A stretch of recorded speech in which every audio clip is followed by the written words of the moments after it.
"You can walk home, Mom. It's not that far." My son Marcus said this to me as I stood shivering in a hospital parking lot at 11 o'clock at night, wearing nothing but the thin cotton dress I'd worn to my neighbor's funeral that morning. The snow was coming down so hard I could barely see the hospital entrance I'd just walked out of, where I'd spent the last 6 hours getting 14 stitches in my forehead after slipping on the ice in my own driveway while rushing to get Marcus's pregnant girlfriend to the emergency room. That's when I realized my 42-year-old son would rather let his 68-year-old mother freeze to death than miss 15 minutes of his poker game. You have to understand, I've been making excuses for Marcus my entire life, and I mean that quite literally.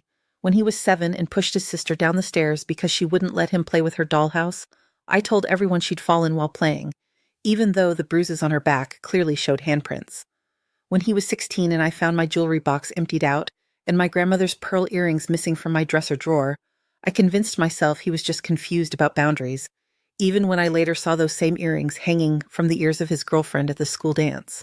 When he was 25 and moved back into my house with his girlfriend and their baby after being evicted from 3 different apartments in 6 months, I told myself I was helping family, even though he immediately took over my living room with his gaming equipment and started treating me like unpaid household help in my own home.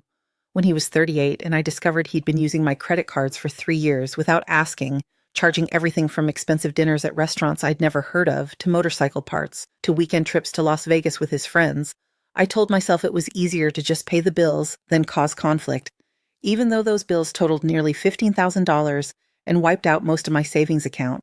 But standing in that parking lot, watching the taillights of his BMW, the BMW I'd co-signed for because his credit was destroyed, disappear into the blizzard while I faced a 10-mile walk home in a snowstorm, something inside me finally broke open like ice cracking under too much weight. The evening had started so differently. I'd driven Marcus and his girlfriend Stephanie to the hospital because she'd started having contractions at 8 months pregnant, and Marcus had been drinking at his weekly poker game with his college buddies, the same group of men who'd never quite grown up and still acted like they were 22 instead of pushing 50. I didn't hesitate for a second when Stephanie called me, crying and scared because Marcus was too drunk to drive and she was having pains every 5 minutes. I threw on my wool coat over the black dress I'd worn to Eleanor Hutchinson's funeral that morning. Eleanor, my dearest friend for 37 years, who'd spent her last months warning me that Marcus was taking advantage of my maternal love, and drove through the worst snowstorm we'd had in 15 years to get them to safety. The irony wasn't lost on me that I'd just buried the one person who'd been brave enough to tell me the truth about my son, and here I was proving her right in the most spectacular way possible. Eleanor had been blunt about Marcus in a way that only a true friend can be. Martha, she'd said to me just 2 weeks before she died, sitting in her hospital bed with that direct stare that had intimidated school boards and city councils for decades, "That boy of yours is going to be the death of you if you don't do something about it. He's 42 years old and he's never held a job for more than 6 months. He's living in your house, eating your food, driving a car you're paying for, and treating you like his personal ATM machine. When was the last time he said thank you? When was the last time he asked about your day instead of telling you about his problems?" I'd made excuses then too, the way I always did. I'd told Eleanor that Marcus had been through a lot, that his divorce had been difficult, that the job market was tough, that he was really trying to get his life together. Eleanor had just looked at me with those sharp blue eyes and said, "Martha, honey, you've been saying that for 20 years. At what point do you stop making excuses and start making changes?" The emergency room visit turned out to be false labor, which should have been a relief, but while we were there, I slipped on black ice in the parking lot and hit my head so hard on the concrete that I needed 14 stitches and observation for a possible concussion. The fall happened because I was rushing back from moving my car to a better spot so Stephanie wouldn't have to walk as far in her condition. I was always thinking about everyone else's comfort and convenience, even when it put me at risk. Marcus spent those 6 hours in the waiting room playing games on his phone and complaining loudly to anyone who would listen about missing his poker game, about how this was cutting into his one night a week to relax, about how women always overreacted to everything. He didn't ask how I was feeling. He didn't offer to get me anything from the vending machine. He didn't even look up from his phone when the nurse came out to update him on my condition. When a kind elderly volunteer offered to bring me a warm blanket, Marcus actually rolled his eyes and muttered something about how I was being dramatic as usual. Stephanie, at least, seemed grateful and concerned about my injury. She kept apologizing for the false alarm, for the late night, for the inconvenience. She was young, barely 26, and completely under Marcus's influence, but she had basic human empathy, which was more than I could say for my son. She offered to stay with me while I waited for the doctor, but Marcus told her she needed to rest and not worry about me because I was fine and just milking the situation for attention. When the doctor finally cleared me to go home around 11 p.m., explaining that head injuries in people my age needed to be taken seriously and that I should have someone check on me every few hours for the next day or two, I naturally assumed we'd all leave together. My car was buried under 6 inches of snow in the hospital parking lot, and the doctor had specifically said I shouldn't drive for at least 24 hours due to the concussion risk. Instead, Marcus announced that he was going back to his poker game because the guys were still playing and he was down $200 and needed to win it back. Stephanie needed to rest, he said, so I should just get myself home and stop making everything about me. When I pointed out that my car was completely snowed in and the doctor had said I shouldn't drive anyway because of the head injury, he shrugged with the kind of casual indifference you'd show to a stranger asking for directions. "You can walk home, Mom. It's not that far." 10 miles. In a blizzard. At 68 years old. After a head injury that required 14 stitches. In a funeral dress and thin coat that was appropriate for indoor church services, but completely inadequate for a winter storm. I stood there watching his car disappear into the swirling snow, and for the first time in my life I saw my son clearly. Not as the little boy who used to bring me dandelions from the yard and tell me I was the prettiest mommy in the world. Not as the troubled teenager who just needed understanding and patience to find his way. Not as the struggling adult who just needed support and encouragement to get back on his feet. I saw him as a middle-aged man who had just abandoned his injured elderly mother in a potentially life-threatening situation because his card game was more important than my life. The walk home took me 3 hours and 27 minutes. I know the exact time because I kept checking my watch, timing the distance between streetlights, calculating how many more steps I had to take before I could rest again. 3 hours and 27 minutes of putting one foot in front of the other while snow soaked through my dress and my shoes and my coat until my undergarments were wet against my skin. 3 hours and 27 minutes of cars passing by without stopping, their headlights briefly illuminating me like some kind of ghost before disappearing into the darkness. Most of the drivers probably assumed I was someone who'd chosen to be out walking, maybe someone who enjoyed winter weather or was taking a shortcut home from a nearby house. They couldn't see the stitches under my hair, couldn't know that I was an elderly woman who'd been abandoned at a hospital, couldn't understand that each step was an act of survival rather than choice. A few cars slowed down and I tried to wave them down for help, but they sped up again, probably afraid I was dangerous or unstable. Who walks alone in a blizzard at midnight unless something is seriously wrong? During those 3 hours and 27 minutes, I had plenty of time to think. I thought about Eleanor's voice from just that morning, as I'd stood over her grave watching them lower her casket into the frozen ground. "Martha, that boy of yours is going to be the death of you if you don't do something about it."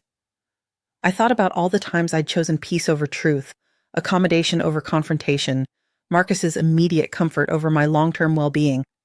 I thought about the thousands of dollars I'd spent cleaning up his messes, the years I'd spent making excuses for his behavior, the opportunities I'd given up because I was always available to rescue him from the consequences of his own choices. I thought about my late husband Robert, who died 8 years earlier and had spent his last months worrying about what would happen to me after he was gone. "Martha," he'd said during one of our last conversations, when the cancer medications were making him drowsy but his mind was still sharp, "I need you to promise me something. I need you to promise me you won't let Marcus take advantage of you after I'm gone. He's never learned to stand on his own 2 feet, and if you keep catching him every time he falls, he never will." I'd promised Robert I would take care of myself, but I'd interpreted that as taking care of Marcus, as if enabling our son was the same thing as honoring my husband's memory. I told myself that Robert would want me to help his boy, to make sure Marcus was okay, to be there for him no matter what. But walking through that snow, with each step harder than the last, and my fingers growing numb inside my thin gloves, I finally understood what Robert had really been asking me to do. He'd been asking me to love myself enough to set boundaries. He'd been asking me to respect myself enough to demand respect from others. He'd been asking me to save myself from the kind of exploitation that would slowly drain away my resources, my energy, and my dignity until there was nothing left of the woman he'd fallen in love with 50 years earlier. By the time I reached my front door, my fingers were so numb, I could barely turn the key in the lock. I was hypothermic, exhausted, and angrier than I'd ever been in my entire life. But I was also crystal clear about what needed to happen next. As I stood in my hallway, dripping melted snow onto the hardwood floors I'd refinished myself 2 summers ago, looking at the family photos that lined the walls, pictures of Marcus at every age, smiling and happy because someone was always there to make sure he never faced any real consequences, I realized I wasn't just cold. I was done. You see, what Marcus didn't know, what he'd never bothered to ask about or show any interest in, was that I'd been planning to surprise him with some very good news. Earlier that week, I'd finalized setting up a trust fund for him using money from Robert's life insurance policy and some investments I'd been carefully managing for the past 8 years since my husband died.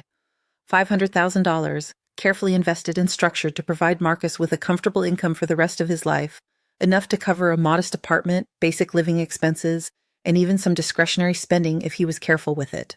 The trust had been my secret project for months. I'd worked with my financial advisor to structure it properly, consulted with estate planning attorneys to make sure it was legally sound, and even researched the best investment strategies to ensure the money would grow over time, rather than just being spent down. I'd planned to tell Marcus at Christmas, wrapped up like the gift I thought it was, complete with documents explaining how the quarterly payments would work and suggestions for how he might use his newfound financial security to finally pursue some of the dreams he'd been talking about for years. What Marcus also didn't know was that I'd been documenting his behavior for months, not because I was planning anything punitive, but because my grief counselor had suggested I keep a journal to process my feelings about our relationship. Dr. Millie Brown had been helping me work through the complicated emotions that come with losing a spouse while simultaneously dealing with an adult child who seemed incapable of functioning independently. She'd encouraged me to write down specific incidents and my feelings about them as a way of gaining clarity about patterns I might not otherwise notice. Page after page of entries about money missing from my purse. $20 here, $50 there, always with plausible explanations about emergencies or miscommunications. Groceries disappearing from my kitchen while I was out running errands. Entire meals worth of food that Marcus claimed he'd assumed I'd bought for him to share, even though he'd never asked and never contributed to the grocery budget. Bills charged to my credit cards without permission. Online purchases, restaurant meals, gas station charges from parts of town where I never drove. Promises broken with casual indifference. Commitments to help with yard work that turned into me doing it alone while he played video games. Agreements to pay me back for loans that were forgotten the moment the money changed hands. Assurances that he would look for work that resulted in weeks of sleeping until noon and complaining about how unfair employers were these days. Responsibilities abandoned without apology, leaving me to deal with his creditors when they called the house, expecting me to cover his portion of his daughter's birthday expenses when he'd spent his money on something else, assuming I would handle his car insurance payments when his policy lapsed because he'd forgotten to pay it. And disrespect that had escalated so, gradually, I'd barely noticed it happening until Eleanor started pointing it out. The way Marcus would interrupt me when I was speaking, dismiss my opinions about subjects I knew more about than he did, make decisions about my own house and belongings without consulting me, and treat my time and energy as if they were unlimited resources that existed solely for his benefit. Dr. Miles had helped me see that what I'd been calling love was actually fear. Fear of Marcus's anger, fear of family conflict, fear of being seen as a bad mother, fear of admitting that I'd raised a son who was capable of treating me badly. And what Marcus had been calling love was actually entitlement. Entitlement to my resources, my time, my emotional labor, and my unconditional support regardless of how he treated me in return. And what Marcus definitely didn't know was that I'd spent 45 years as a paralegal before I retired, working for one of the most respected family law firms in the state. I knew exactly how to write an airtight trust document with very specific behavioral conditions. I understood the legal language required to make those conditions enforceable. I knew which clauses would hold up in court and which ones would be thrown out as unreasonable or punitive. I knew how to protect assets from someone who might try to contest the document, and I knew how to structure alternative beneficiaries in case the primary beneficiary failed to meet the specified requirements. As I sat in my kitchen that night, wrapped in blankets and drinking hot tea to stop my shaking, I opened my laptop and began typing. The trust fund that had been designed to take care of Marcus for life was about to become a very expensive lesson in consequences. The original trust document was straightforward and generous. Marcus would receive quarterly payments of approximately $15,000 from the fund, with the principal protected and growing over time through conservative investments. The payments would continue for his entire life, and after his death, any remaining principal would go to his children. It was designed to provide him with genuine financial security while also protecting him from his own tendency to make poor financial decisions. But trusts can be modified, especially when they haven't been fully executed yet, and especially when the grantor has very good reasons for adding what we call behavioral clauses. These are conditions that beneficiaries must meet in order to continue receiving distributions, and they're completely legal as long as they're not illegal, immoral, or impossible to fulfill. I spent the next week researching precedents and consulting with my former colleagues who still practiced estate law. I wanted to make absolutely sure that what I was planning would be legally sound and ethically defensible. What emerged from that research was what would become known in our family as Martha's Moral Trust, a document that was both a masterpiece of legal precision and a comprehensive catalog of maternal disappointment. The new trust document was 37 pages long and included detailed definitions of every term, specific procedures for verification of compliance, and clear consequences for violations. Marcus could still receive his quarterly payments, but only if he met certain conditions that were designed to encourage the kind of basic adult functioning and family respect that should have been natural by his age. First, he had to maintain steady employment for at least 30 hours per week, with employment defined as legitimate work that provided regular income and could be verified through pay stubs, tax records, or employer confirmation. Self-employment was acceptable as long as he could document consistent income in legitimate business activities. The requirement could be modified only for documented medical disabilities or other circumstances beyond his control, and any modifications would require approval from the trust administrator. Second, he had to pass random drug and alcohol tests administered by a certified testing facility. The tests would be scheduled quarterly, but could be requested more frequently if there was reasonable suspicion of substance abuse. This wasn't because I thought Marcus was an addict, but because his drinking had clearly contributed to the kind of poor judgment that led to him abandoning his injured mother in a snowstorm. Third, he had to attend monthly family counseling sessions with a licensed therapist with the goals of improving communication, rebuilding trust, and developing healthy boundaries. The counseling requirement would continue for a minimum of 2 years, with the possibility of extension if the therapist determined that more work was needed. Marcus would be responsible for scheduling the sessions and ensuring that both he and I attended regularly. Fourth, he had to perform 20 hours of community service each month with a focus on services that benefited elderly or vulnerable populations. The service had to be documented through organizations that could verify his participation and the quality of his work. This requirement was designed to help him develop empathy for people in situations like mine and to understand the value of giving back to the community. And most importantly, he had to publicly apologize to me, in writing, for his behavior over the past several years, with specific acknowledgement of the ways he had taken advantage of my generosity, disrespected my autonomy, and failed to meet basic standards of adult responsibility. The apology had to demonstrate genuine understanding of how his actions had affected me, not just regret about getting caught or facing consequences. But here's the part that made me smile as I typed, the part that felt like justice finally arriving after years of delay. If Marcus violated any of these conditions, or if he engaged in what the document carefully defined as elder abuse, financial exploitation, emotional manipulation, or abandonment, the entire trust would be dissolved immediately and irrevocably. The money would go instead to the Eleanor Hutchinson Memorial Fund for Elder Advocacy that I established that same week, a charitable organization dedicated to providing legal support and resources for elderly people dealing with financial abuse from family members. The document also included a clause that Marcus probably wouldn't appreciate until he read the fine print. Any attempt to contest the trust, to pressure me to modify its terms, or to involve other family members in campaigns to change my mind would result in immediate forfeiture of all benefits. This wasn't punitive, it was protective. I'd learned enough about family dynamics and the financial abuse to know that abusers often escalate their behavior when their victims start setting boundaries. I didn't tell Marcus about any of this right away. Instead, I spent the next month watching him carefully, documenting his behavior with the systematic attention I'd once applied to legal cases. I started saying no to his requests for money, small amounts at first, and he responded exactly as I'd expected. When I refused to give him $40 for gas, he helped himself to $60 from my purse while I was in the shower. When I said I couldn't lend him money for his car payment, he used my credit card to pay for it online, assuming I wouldn't notice or wouldn't confront him about it. I documented everything, taking photos of my empty wallet, screenshots of unauthorized credit card charges, and notes about his justifications and excuses. "I was going to tell you about it," he said when I confronted him about the credit card charge. "I just needed to make sure my car didn't get repossessed, and I knew you'd want to help." As if stealing from me was actually a favor he was doing for both of us. The escalation was swift and predictable. When I started saying no more consistently, Marcus began taking things from my house without asking, My coffee maker, because his had broken and he needed caffeine to function.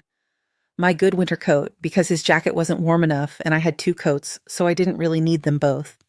A silver picture frame that had belonged to my mother because Stephanie had admired it and he wanted to give her something nice. When I confronted him about these thefts, and that's what they were, thefts, even though he was my son, he responded with the kind of manipulative anger that I was finally beginning to recognize as his standard operating procedure. I was being dramatic, he said. I was overreacting to minor misunderstandings. I was becoming selfish in my old age, hoarding possessions that I didn't really need while he struggled to provide for his family. You just sit around this house all day, he told me during one particularly heated argument about the missing coffee maker. You don't need all this stuff. I'm actually using it, getting value out of it. Isn't that what Dad would have wanted? For his things to be useful instead of just sitting in some museum to your dead marriage? That comment about Robert, about our marriage being dead, about my life being pointless, that was the moment I knew I'd made the right decision about the trust fund. My son didn't just fail to respect me. He actively held me in contempt. He saw me as an obstacle to his comfort rather than a person deserving of basic human dignity. I documented everything. When Stephanie had the baby in February, a beautiful little girl they named Emma, I offered to help with childcare and expenses, but only if Marcus agreed to family counseling. It seemed like a reasonable request, especially since I was offering to provide free babysitting and had already purchased several $100s worth of baby supplies. But Marcus laughed at the suggestion, actually laughed, as if the idea of working on our relationship was somehow absurd. You're the one who needs therapy, not me, he said, bouncing Emma on his knee while Stephanie tried to mediate between us. You're the one who's being unreasonable and controlling. I'm not going to pay some shrink to tell me I need to manage your emotions better. The irony was that I wasn't asking him to pay for anything. I'd already researched family counselors and was prepared to cover the entire cost myself. All I was asking for was his time and his willingness to work on our relationship. But even that was too much of an inconvenience for him to consider. When I suggested he might want to get a job now that he was a father again, he told me I was being unrealistic about the economy and insensitive about how much stress he was already under. Apparently, taking care of a newborn was exhausting, as if I hadn't raised 2 children myself, as if I didn't understand the challenges of parenthood. But when I pointed out that Stephanie was doing most of the actual baby care while also recovering from childbirth, he said I didn't understand the emotional labor of being a provider and worrying about the family's future. Besides being a hero, he said, aren't you supposed to be helping family? Isn't that what grandmothers do? Dad left you enough money that you don't have to worry about finances, so why shouldn't you help us when we need it? That assumption, that Robert's life insurance money was somehow available for Marcus to access whenever he needed it, revealed everything I needed to know about how my son viewed our relationship. He didn't see me as a person with my own financial needs and concerns. He saw me as a resource that existed for his benefit, a backup plan that would always be there no matter how badly he treated me. When I asked him to pay me back for the credit card charges, which by this point totaled almost $3,000 over the past 6 months, he said I should be grateful he was letting me be involved in his life at all. He could have moved away, he reminded me.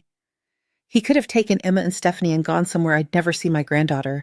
Instead, he was graciously allowing me to be part of their family, and all I did was complain about money and try to control his decisions.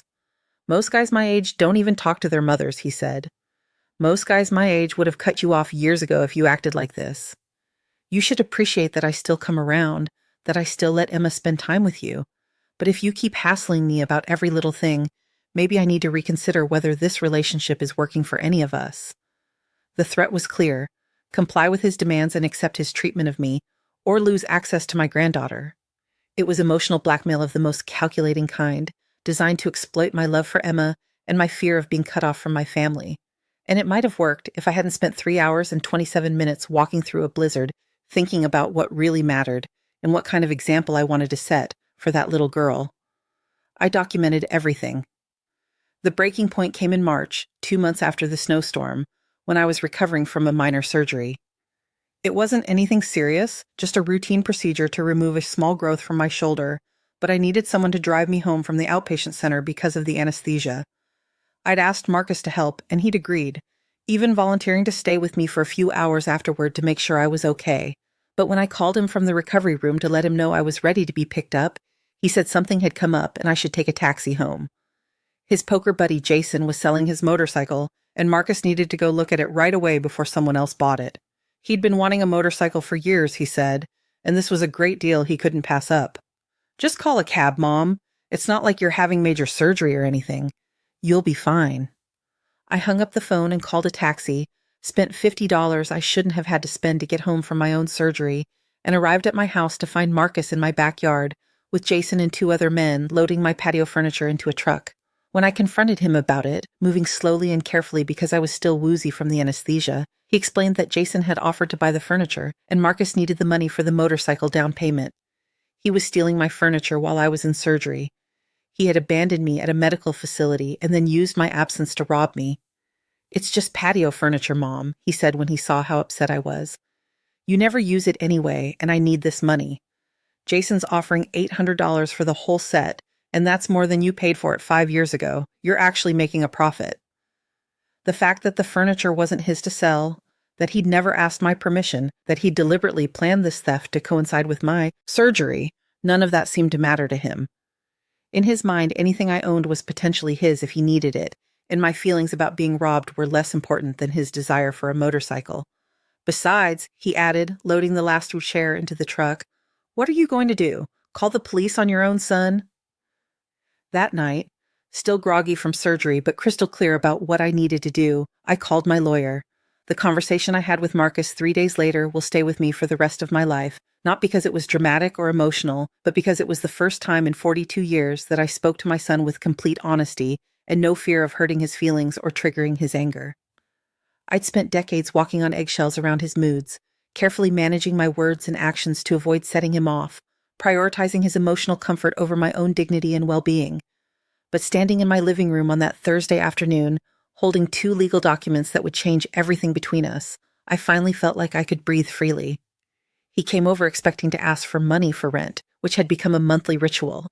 The first of the month would arrive and Marcus would show up at my door with a story about how his expenses had been higher than expected, how he just needed help this one time, how he'd pay me back as soon as his situation improved. It was always temporary, always an emergency, always presented as if I'd be unreasonable to refuse. Instead, I handed him 2 documents, a copy of the trust fund paperwork that would have given him $500,000, and a copy of the behavioral contract he would need to sign to receive any of it. I watched his face as he read through the original trust document, saw his eyes widen as he realized how much money we were talking about. $500,000 was more than Marcus had ever imagined having access to, more than he'd made in his entire adult life, enough to change everything about his financial situation permanently. For a moment, I saw something like gratitude cross his features, a flicker of recognition that his mother had been planning something extraordinary for him. Then I watched his expression change as he read through the modified terms, saw the anger build as he realized what would be required of him. Employment requirements, drug testing, counseling sessions, community service, written apologies, all the things that represented basic adult functioning and family respect were being presented to him as onerous conditions rather than reasonable expectations. And I watched him crumple up both documents and throw them at me as he realized I wasn't going to simply hand over a fortune to someone who had just tried to steal my patio furniture while I was recovering from surgery. You can't do this, he said, his face red with fury that I'd rarely seen directed at me so openly. That money should be mine anyway. Dad would have wanted me to have it. You're just being vindictive because I don't jump through your hoops anymore. Your father, same, I said calmly, surprised by how steady my voice sounded, would have wanted you to become a man who deserved it. The silence that followed was unlike anything that had ever existed between us. For 42 years, I'd been the one to fill uncomfortable silences, to smooth over conflicts, to find ways to restore peace and harmony, even when it meant ignoring serious problems. But I didn't say anything else. I just stood there holding his gaze, letting him absorb the reality that his lifetime meal ticket came with expectations he'd never been willing to meet. This is bullshit, Marcus finally said, his voice louder than it needed to be in my quiet living room. You can't just decide to control my life because you have money. I'm not going to beg for what should already be mine. Then don't, I replied. The choice is entirely yours. Marcus stormed out, slamming the door so hard that my grandmother's china rattled in the cabinet and a picture fell off the mantelpiece. But I wasn't shaking anymore. I wasn't crying or worrying about whether I'd made the right decision or trying to figure out how to fix things between us. For the first time in years, I felt perfectly steady, perfectly clear, perfectly at peace with my choices. The next few months were difficult. I won't lie, but they were difficult in a different way than the previous years had been. Instead of the exhausting emotional labor of constantly managing Marcus's moods and needs and crises, I was dealing with his deliberate attempts to punish me for setting boundaries. It was unpleasant, but it was also clarifying, because it showed me exactly who my son really was when he couldn't get what he wanted through manipulation and entitlement. Marcus tried everything he'd ever used to control me, but now I could see each tactic clearly instead of being confused or overwhelmed by them. He brought Emma over and threatened to keep me from seeing my granddaughter if I didn't stop playing games with the money. When that didn't work, he told other family members that I was becoming senile and probably shouldn't be managing my own finances. He even convinced my nephew David to call me and suggest that maybe I was being too harsh on Marcus during a difficult time in his life. When the family pressure didn't work, Marcus tried to convince Stephanie to talk to me about how much they needed the money for Emma's future. Stephanie was uncomfortable with the whole situation, and I could see that Marcus was putting her in an impossible position. She loved him, but was beginning to see the same patterns I'd been dealing with for decades.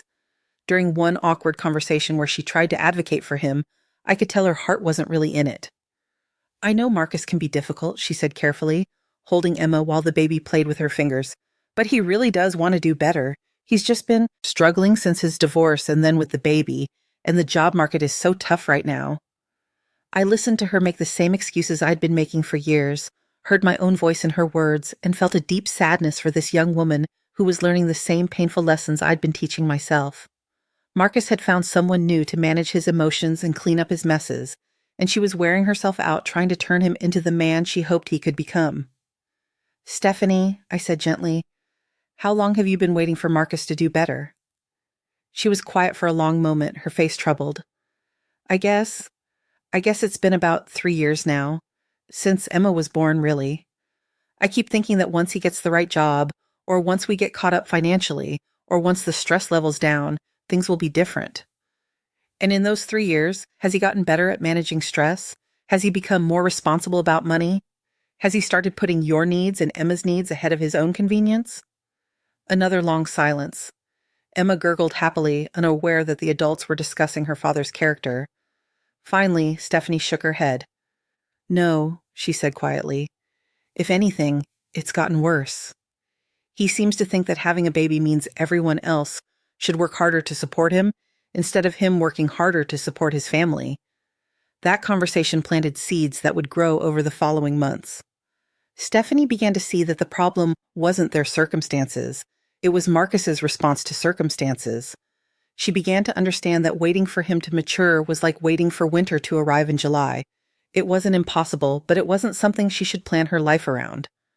Meanwhile, Marcus escalated his efforts to force me to give him the money without meeting the contract requirements. He started showing up at my house unannounced, sometimes bringing friends who would tell me what a good guy he was and how family should stick together. He tried emotional manipulation, reminding me of how much he'd loved me as a child, how proud Robert would be to see his son taken care of financially, how Emma deserved to have college funds and opportunities that only family money could provide. When emotional manipulation didn't work, he tried intimidation. He would raise his voice when we disagreed, stand too close to me during arguments, and make veiled threats about what might happen if I continued to be unreasonable about the money. He never explicitly threatened violence, but there was an undercurrent of menace in his behavior that I'd never noticed before, or perhaps had trained myself not to notice. "You're making a mistake, Mom," he said during one particularly tense visit in April. "You think you're teaching me some kind of lesson, but all you're doing is destroying our relationship. Is that really what you want? Is some stupid contract more important than your own son?" The way he loomed over me while saying this, the way his voice carried an edge of barely controlled anger, the way he positioned himself between me and the door, all of it was designed to make me feel threatened and vulnerable. But instead of the fear I might have felt in the past, I felt a kind of cold clarity. This was who Marcus really was when he couldn't get what he wanted, a bully who used his size and his anger to intimidate an elderly woman into compliance. "I think," I said, moving calmly to the phone on my kitchen counter, "that you should leave now. And I think you should call before coming over in the future." "Are you threatening to call the cops on me?" he asked, his voice incredulous but also worried. "I'm your son, Mom. I'm not some stranger you need to be afraid of." Then stop acting like someone I should be afraid of, I replied, my hand resting on the phone. The choice is yours, Marcus. You can leave voluntarily, or I can call for help removing you. But this conversation is over. He left, but not before telling me I'd regret treating him like a criminal, that I was destroying my own family over money, that I was going to end up old and alone because of my selfishness. Each accusation was designed to trigger guilt and self-doubt, to make me question whether I was being reasonable or cruel. But I'd heard these same arguments from him for months now, and they'd lost their power to manipulate me. The truth was that I wasn't destroying our family. I was refusing to enable the destruction that Marcus had been orchestrating for years. I wasn't being selfish with money. I was being responsible with resources that represented Robert's life's work and my own financial security. And I wasn't going to end up alone, because I was finally learning the difference between being lonely and being surrounded by people who didn't actually care about my well-being. But I'd learned something important during that walk home in the snow. I could survive much worse things than my son's disappointment. And I'd learned something else during the months of documentation and legal preparation. I wasn't just setting boundaries for Marcus. I was teaching him that actions have consequences, something I apparently should have done 40 years earlier. The trust fund remained intact, earning interest, waiting for Marcus to decide whether his pride was worth more than his future financial security. I made it clear that the offer would remain open indefinitely, but the terms were non-negotiable. If he wanted the money, he would need to earn it by becoming the kind of person who deserved it. In the meantime, I began to rebuild my life around my own needs and interests rather than Marcus's constant crises. I used some of the money I'd been planning to give him to renovate my house, starting with a complete security system that included cameras at all entrances and a panic button I could wear around my neck. The system wasn't just about physical safety, it was about psychological peace of mind, knowing that I had protection if Marcus's intimidation tactics escalated further. I redecorated my living room, replacing the furniture Marcus had criticized as old-fashioned with pieces I actually loved, arrangements that made me happy instead of accommodating his gaming equipment and storage needs. I converted his old bedroom into a craft room where I could pursue the quilting and pottery interests I'd abandoned years earlier because I was always too busy managing his problems. I took the cruise to Alaska I'd been dreaming about for years, something Robert and I had planned to do together before his illness made travel impossible. For 2 weeks, I stood on the deck of a ship watching glaciers calve into the ocean, eating meals I didn't have to cook, sleeping in a bed I didn't have to make, surrounded by people who were there for the same reason I was, to experience something beautiful and transformative. On that cruise, I met Helen Morrison, a widow from Portland whose adult daughter had been financially abusing her for 6 years before Helen finally sought legal help to stop it. Helen's story was remarkably similar to mine, and our conversations helped me understand that what had happened between Marcus and me wasn't unusual or shameful. It was a widespread problem that millions of families deal with in silence. The hardest part, Helen told me as we watched the northern lights dance across the sky one night, wasn't setting the boundaries. It was accepting that my daughter was capable of treating me that way in the first place. I kept thinking that if I just loved her enough, if I just gave her enough, she'd eventually appreciate me and start treating me with respect. How long did it take you to realize that wasn't going to happen? I asked. About 15 years longer than it should have, Helen laughed, but there was sadness in her voice. The thing is, she's actually much happier now that she's forced to support herself. She has a job she's proud of, an apartment she pays for, a sense of accomplishment she never had when I was enabling her dependency. Setting boundaries didn't just protect me, it helped her become a better person.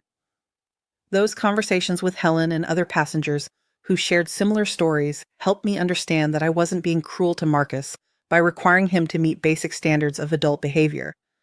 I was giving him the opportunity to develop self-respect and genuine competence, things that no amount of money could buy for him. When I returned from Alaska, I used more of the trust money to establish the Eleanor Hutchinson Memorial Fund, named after my friend who'd tried so hard to open my eyes to Marcus's behavior. The fund provides legal advocacy for elderly people dealing with financial abuse from family members, and within 6 months, we were helping dozens of families navigate situations remarkably similar to mine.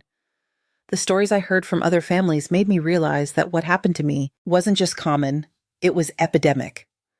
Adult children taking advantage of aging parents is one of the fastest growing forms of elder abuse, partly because it's so hard to recognize, and partly because victims are often too ashamed to seek help. Parents blame themselves for raising children who exploit them, and they're reluctant to take legal action against their own family members even when the abuse is severe.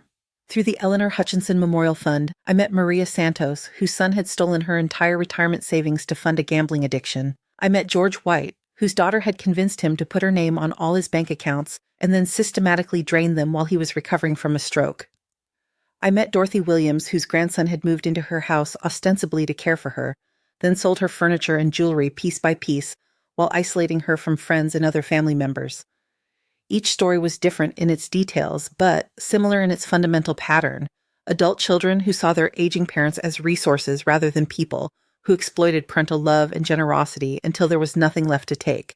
And in every case, the turning point came when the parent finally decided they deserved better treatment than they were receiving. Working with these families gave me a sense of purpose I hadn't felt in years. Instead of spending my time and energy managing Marcus's manufactured crises, I was helping other people solve real problems and rebuild their lives with dignity. Instead of throwing money at someone who would never appreciate it, I was investing in legal services and support systems that made lasting differences in people's lives. It's been 8 months since the snowstorm now, and Marcus finally called me last week. Not to apologize, not to ask about the trust fund directly, but to tell me that Stephanie had left him and taken Emma. Apparently, she'd grown tired of supporting a man who refused to work and spent his days playing video games and complaining about his unfair mother. She'd moved back in with her parents and filed for child support, which was a problem since Marcus had no income to garnish. "Everything's falling apart, Mom," he said. "What?" He said. And for the first time in our conversation, his voice sounded genuinely vulnerable instead of manipulative. "Stephanie says I'm too selfish to be a good father. She says I expect everyone else to solve my problems while I do whatever I want. She says Emma deserves better than a dad who can't even pay for diapers." I listened to him describe the collapse of his relationship, heard him catalog all the ways Stephanie had disappointed him by expecting him to contribute financially and emotionally to their family. Even in his moment of apparent vulnerability, Marcus was primarily focused on how other people had failed him rather than examining his own behavior. "I might be ready to talk about that contract thing," he said finally, trying to sound casual, as if we were negotiating a business deal instead of discussing his willingness to treat his mother with basic human dignity. "The contract is the same as it was 8 months ago," I told him.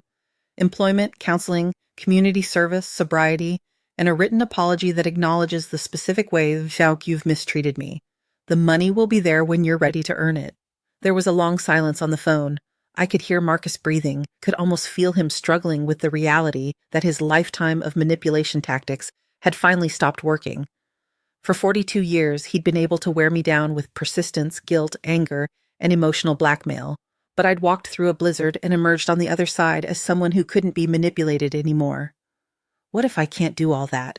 he asked finally, and there was something in his voice I'd never heard before. Genuine uncertainty, maybe even a hint of humility. It was the first time in his adult life that my son had admitted he might not be capable of something. The first time he'd expressed anything that resembled self-doubt rather than entitlement. The first time he'd asked for help instead of demanding it. "Then you'll learn how, Shim," I said. "The same way everyone else does. One day at a time." The conversation ended without resolution, which felt appropriate somehow. For decades, I'd been the one to push for closure, to smooth over conflicts, to find ways to restore harmony, even when fundamental problems remained unaddressed. But this time, I was comfortable letting Marcus sit with uncertainty, letting him wrestle with choices that would determine not just his financial future, but his character. I don't know if Marcus will ever sign the contract. I don't know if he'll ever become the kind of man who can maintain employment for more than a few months, or pass random drug tests, or sit through counseling sessions without becoming defensive and hostile. I don't know if he'll ever develop the emotional maturity required to perform community service without resentment, or write a genuine apology that acknowledges the harm he's caused rather than just expressing regret about facing consequences. But I do know this. I will never again stand in a snowstorm while my child drives away. I will never again prioritize his comfort over my safety, his immediate wants over my long-term well-being, his emotional convenience over my basic dignity. I will never again make excuses for behavior that I wouldn't tolerate from a stranger, or confuse enabling someone with loving them. The trust fund sits there, gathering interest, waiting for Marcus to decide who he wants to be. The account has grown to over $600,000 now, enough to provide him with genuine financial security if he can meet the requirements.